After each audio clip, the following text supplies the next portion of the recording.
I'm no stranger to depression. My name is Zacory Shakespear, and this is my story. When I went to university, I quickly got to know a tight group of friends. We loved each other, we loved spending time around each other, and we supported one another. One of the things that we did to support one another is that we looked after each other's mental health.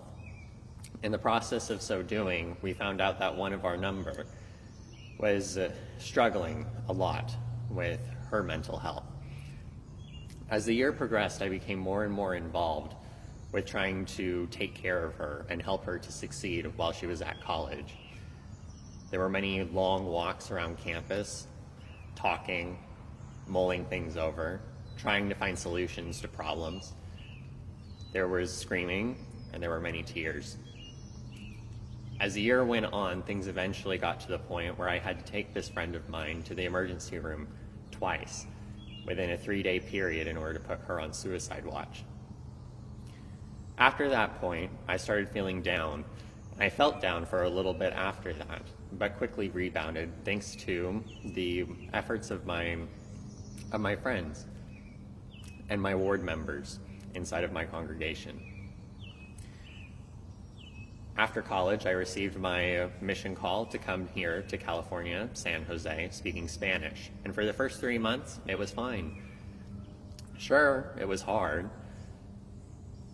but I was doing just fine as far as my mental health was concerned.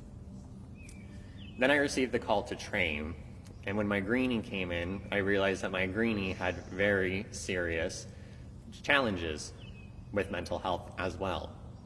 For the next 5 weeks, we struggled to figure out how we could do missionary work and still be able to take care of him. But eventually the pressure became too much, and he had to go home. The loss, to be perfectly frank, was devastating. It wasn't that I blamed myself for him going home. It's just that when you become so involved with somebody in that way, you love them so much that when they leave, it just hurts. I thought that I was going to rebound just like I did after I took my friend to the emergency room, but I didn't. I was sad for about a month before I realized that what I was experiencing was depression. Around that same time, I started to notice very anxious feelings that were starting to bother me and starting to take away from my ability to focus on the work of being a missionary. I talked to the mission nurse, I went to a psychologist, talked to my mission president, and then received the diagnosis just before Christmas that I have depression and anxiety. I started medication on December 23rd, and over the course of the next little bit, me and my psychiatrist worked together in order to find a combination of dosage and drug that would work in order to curb my depression and anxiety. And as anybody who has gone through it, figuring out medication knows, it's anything but simple. How would I describe depression? Well, I would describe it as having an elephant's foot on your chest, slowly pressing downward and crushing you so that you can't breathe. Anxiety, on the other hand, is like a squirrel that's running all over your shoulders and your head is on fire. That's how I would describe it. I think the worst part of both of those things is anxiety attacks.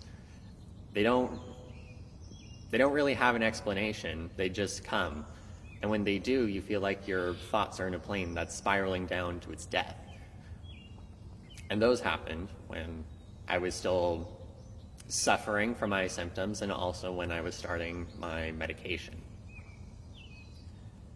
So what did that have to do with my faith, and how did that affect my work as a missionary?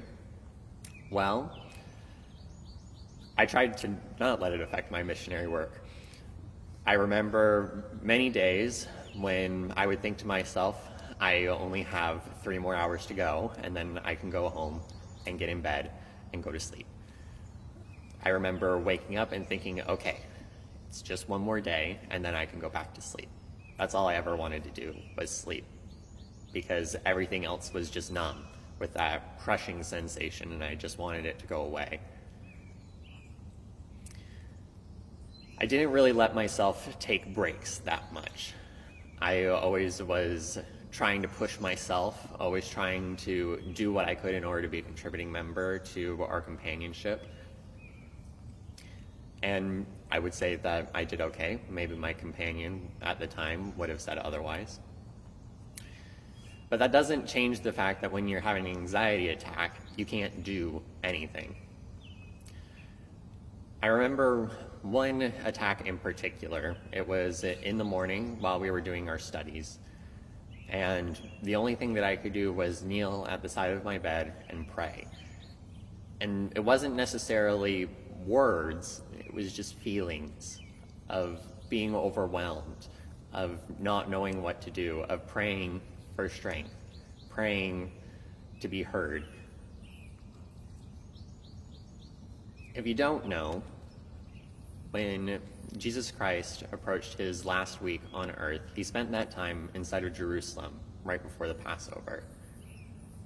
The night of the Passover, he went to a garden called Gethsemane to pray and also to complete the most important act that has ever been performed here on earth.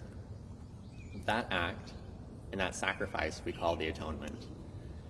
During that night, he took upon himself every human experience, all pain, all suffering, and all injustice. He experienced it all. Even my anxiety and depression, and the anxiety and depression of those that I had come to love. He suffered all that. And as I was sitting there at the side of my bed praying, I was reminded of that suffering.